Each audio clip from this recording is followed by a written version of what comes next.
سلام چمن اپنا وطن اپنا، چمن اپنا وطن اپنا، زمین و آسماں اپنا، جہاں میں سب سے پیارا ہے ہمیں ہندوستان اپنا۔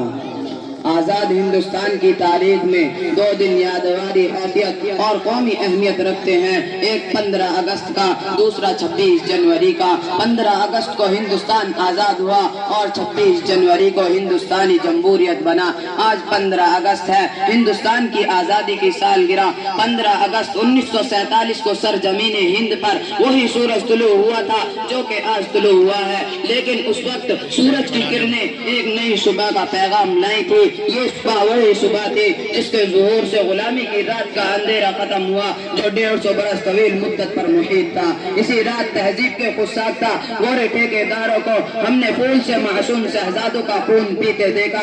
اسی رات بیٹوں کا سر کاٹ کر قسمیں سجا کر باپ کے سامنے پیش کیے گئے۔ اسی بھیانک رات میں ہنرمند اور ماہر استاد کے ریگروں کے ہاتھ قلم ہوئے اور انگوٹھے قطع کیے گئے اور کسانوں کی زمینیں چھین کر ان کو در بدر کی ٹھوکریں کھانے کے لیے چھوڑ دیا گیا۔ اس تاریخی رات کی جلد صبح ہو، اس کے لیے ہم نے کون سے جتن نہیں کیے، سازشیں اور بغاوتیں کی، آزاد حکومتوں کی تشکیل کی، مزاحمتی تحریکیں چلائی، جان و مال کی قربانی دی۔ وہ سب کیا جو اصول آزادی کے لیے ناگزیر ہوتا ہے، لیکن جب اس بھیانک رات کی صبح ہوئی تو جس خون نے جلوہ نوالا پاک کی مٹی کو سپکتے سرغے سے ہم آنا کیا تھا، اس کی لالی رخصت ہو چکی تھی، وطن کا اتحاد پارا تھا، امن و سکون غارت ہو چکا تھا، گلشن تاراج تھا، پھولوں کی پتیاں اور پنکھڑیاں بکھر چکی تھی اور بلبلیں کہیں دکھائی نہیں دیتی تھی۔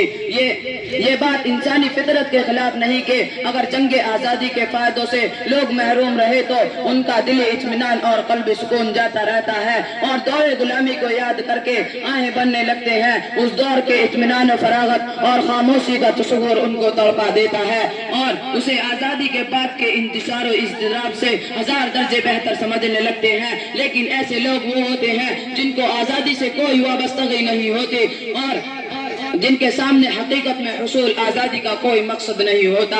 وہ خود تو ہاتھ ہلانا نہیں چاہتے لیکن چاہتے ہیں کہ سب کچھ حکومت کر دے۔ پھر جب ان کے بے عملی کے نتائج ان کے سامنے آتے ہیں تو حکومت اور زمانے کو ہدف تنقید بناتے ہیں۔ یہ بات طریقہ یہ ہے کہ آزادی بچائیں خود کوئی مقصد نہیں ہوتا بلکہ ذریعہ ہوتا ہے۔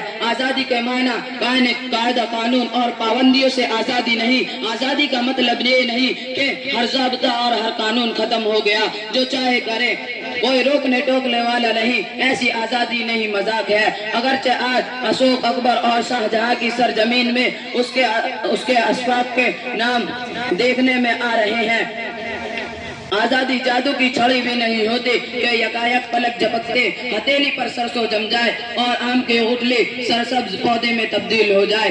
آج ہم نے 15 اگست کو اپنی کامیابیوں اور ناکامیوں کا جائزہ لیا۔ 15 اگست ہمیں جشن شادمانی کی بھی دعوت دیتا ہے۔ اس مدت میں ہم نے کامیابی بھی حاصل کی ہے۔ آئیے ہم بھی شریک جشن ہو اور اپنی آزادی کی خوشیاں منائیں۔ اور میں اپنی تقریر کو اس شعر کے ساتھ ختم کرتا ہوں۔ وفاداری وطن سے ہو یہی اسلام کہتا ہے، وفاداری وطن سے ہو یہی اسلام کہتا ہے، ہم دل کے ہر گوشے میں ہندوستان رکھتے ہیں۔ وآخر الدعوانا الحمدللہ رب العالمین۔